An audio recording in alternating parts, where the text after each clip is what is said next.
Hello, my name is Prathama. My pronouns are she, her, and I'm a mental health therapist. I'm here to have these conversations around navigating masculinity. I work with young people and people of all ages, really, and I'm curious to hear from people what their navigation of this terrain of masculinity looks like. And so I'm here to have a conversation with Shuby today. Hi, my name is Shuby. I identify as trans masculine, and my pronouns are they, them, theirs. And I studied theater. Sort of approaching the conversation of masculinity, it's important to me as a trans person, sort of navigating what I think masculinity is and what sort of has been imposed on me by what other people think it should be. So, yeah. Let's begin. I don't know. Where do you want to start with this?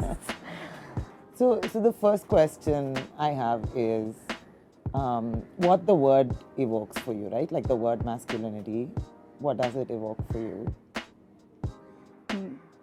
Masculinity is sort of a very broad word, I think. I think for me, there's sort of looking into the definition of when you think of masculine, you assume, people who are strong, who are just sort of know what they're doing. They're people who have a lot of power, and are also people who try to overtake people. Overtake is probably not the strongest word, but they try to just engulf people and be like, no, it's this way, nothing else. It's being assertive, which in some ways it hits me of I'm not that in the same way. I'm not strong in the way of you see all those like strong men, or the people who are always working out at the gym. It's not the same as someone who seems like very virile as either. So it's sort of that balance of what's masculine and finding the balance of what's feminine, and like the traits of if I'm too soft, I'm now no longer masculine. If I appear to be too caring, that's wrong. I can be protective, but it can't be caring. Where do you draw the line there? So, I don't know, it sort of makes me think of something that I wrote once that sort of hits on some points about that. Yeah. And I will read that if that's okay. Yeah, please, yes.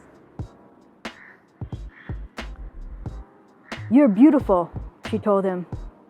He looked back at her, unsure of words. See, he only knew about boys being beautiful, not ever men. Ladies were regarded as beautiful. Beautiful meant he was soft, tender-handed, and gentle-voiced. That his strength was overlooked. Was not beauty a strength? For all the cracks that his tears opened, they were filled. Was that not the belief? Filling the cracks with gold to mend what is broken, as if to say there is more beauty in you because you have suffered. He had to be handsome, burly.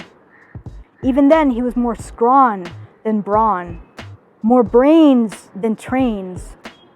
But just by being with her was a gift, and gifts were beautiful.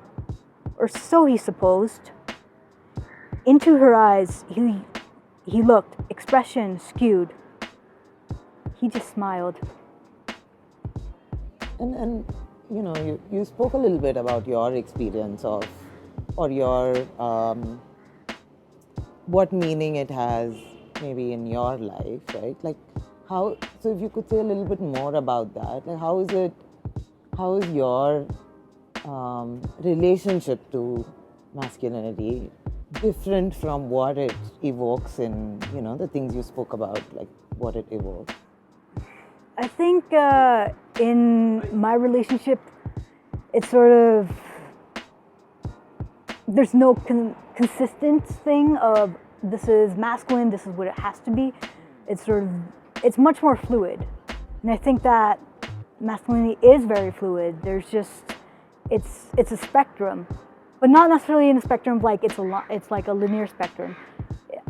In my way, I feel like it sort of depends on who I'm with.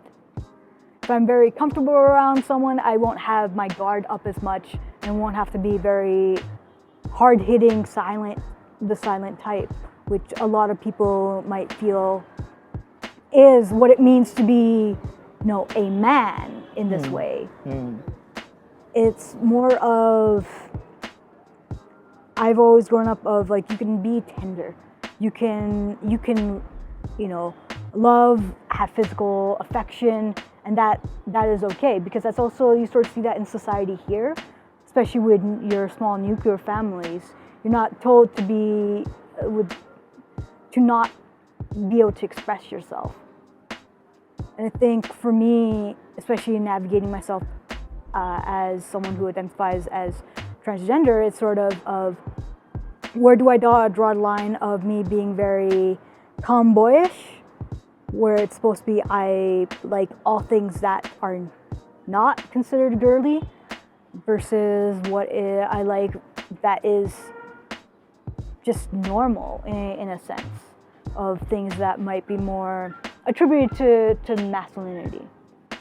I might not be into like cars as much, but I'm interested in technology and like things of how that might work.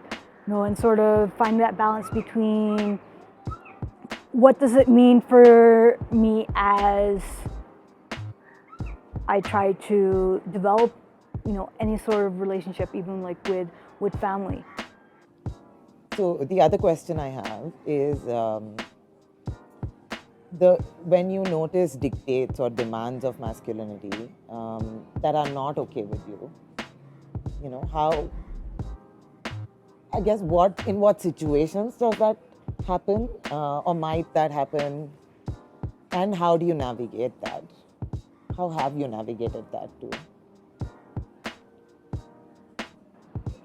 That's a very interesting question. For me, as someone who identifies as being masculine, but does not use masculine pronouns or your typical masculine pronouns, it sort of throws people off, because I might, show myself as being very masculine, dressed in a manner that's more attributed to masculinity, and yet I use they them pronouns, because that's just, it feels easier for me to navigate myself and navigate sort of through society in a way, at least in a society that sort of understands that things aren't just this or that, or in that case of like the spectrum of just being like male, female, in the middle, but I'm not in the middle.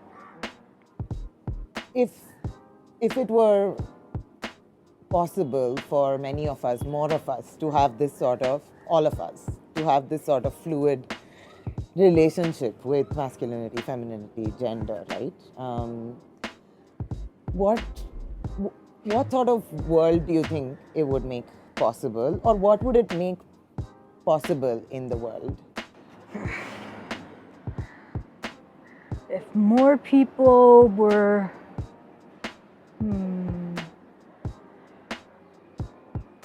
I feel like the rules would be different. With more people being open to fluidity and more people being, having more of a navigation through gender and what it means, I think there'd be a little bit more understanding. Well, actually, a lot more understanding of just how diverse these expressions are. It's all about expressions. It's not just about one thing. It's not just about performance. It's not just about this is what it's supposed to be. I don't know. I just think of like, I don't want to say like sunshine and rainbows, but that's just that's just what I feel like it would be at the same time, Yeah. And I know there are societies like on a larger spectrum. There are societies that are a lot more fluid, that don't have as many like rigid structures, or well, I wouldn't, okay, maybe backtracking, maybe not. They do have rigid structures, but they also have structures for fluidity in a way. That's where you sort of get the people who are, gender nonconforming, or the societies that have third gender, right? Where they're sort of in between of they're encompassing both masculine and feminine energy, and that sort of goes back to indigenous ways of knowing, where there's just two forces of masculine force and feminine force, the divine masculine and divine feminine, and just that sort of balance of things. So if there were more people who lived in that middle ground of balance of things, I feel like there'd just be more understanding and like equal opportunity for people to just be themselves and explore, instead of being put into rigid boxes of male, female, that's it, sort of thing. Because that's just thrown at you, and you have to be, and you're stuck with that. Yeah. And every time you try to rebel against that, you're told, no, you can't do that. Yeah. No, like you were made this way. No, like we have this sort of thing. But that's all an internal sense of self. Masculine, feminine, it's an internal sense of self. It's also a performance. That's when it gets very chaotic and confusing. But I mean, if I could just picture of a utopia where everybody, was just more understanding and fluid, and just there's no other constraints, it would mean that I and many people that I know would just be able to exist not feeling afraid for ourselves, because we're constantly being scrutinized by society. It would be living in a place where we aren't scrutinized by society 24/7 because we don't, fit the norms. Does that sort of work? I mean, I don't know. It's sort of a middle ground in some ways.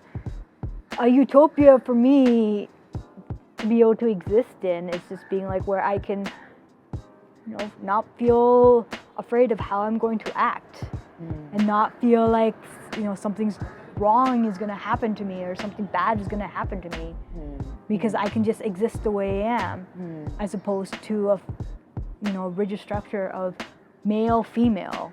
Yeah. I was wondering what that, now you're talking about it in this way, that in this nuanced way, in this way that also it feels like you have words to talk about this experience, and I'm thinking about whether there was a time when it wasn't so easy to put in words, or what that journey has been like. My journey through masculinity. I don't know if there's like I definitely did not navigate it in a linear fashion, and there's no way of being like a change, like a 180 change overnight either, of being like, oh, this is it.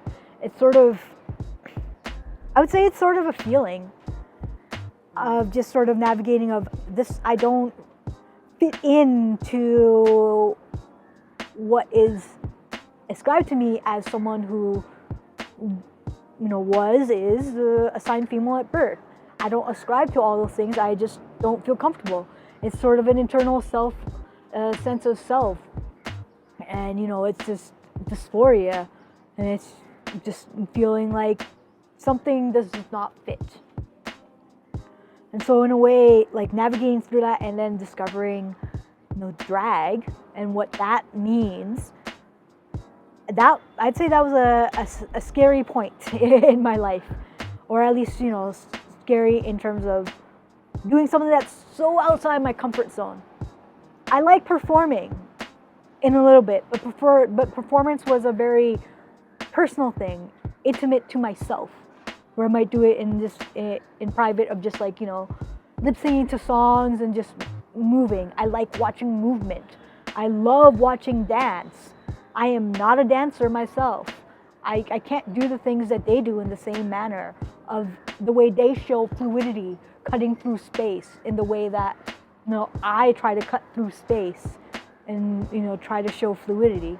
I mean, drag was something that I did as a way to push myself out of my comfort zone and do something that I didn't realize existed or was possible until I found a community that was very kind and was a brave space. Basically, this group was just, the performers were amazing. They were great to talk to and were very open to new people. And I did something of just going up on stage and just trying to perform and dance, to just lip singing to a song. And it moved from there of just trying to be like, oh, this is actually kind of fun. But it's also pushing myself out of my boundary of, now a lot of people are seeing me perform. How do I show myself in a way that saying, hey, I am showcasing myself as a masculine person? And there comes the performance aspect of, they think that I'm performing gender. But unless some people know me, they know that I'm not trying to perform gender, I'm trying to understand my gender by performing and doing something that is different than what I completely do, but also in a way that listen to songs that just sort of make it easy for me to move. That was really, it's a really beautiful, I don't know, metaphor or, thank you, yeah. Sometimes I performed putting on like just a little makeup, just enough to where, you can see like jawline being more masculine, and it's like, oh yes, I am a masculine person. So some people, that threw them off guard, being like, oh my gosh, you look amazing. I can't believe that's, like you, it looks like you. Like how, I can't believe it's makeup. And for others, it was also, okay, I'm gonna put a little bit more beard just for the sake of it. But I don't want to do too much because I don't want to be dependent on this to feel like I feel like myself. And so one of my last performances I did before I just moved back to Nepal while I was performing in Calgary was halfway through the performance, I wiped off all my makeup. Where it's like, here's a version of me, I am true to myself, I am wiping this face away because I am still me no matter what. Of like, I'm still like masculine person. I am still, what I think is a man, even if society tells me no.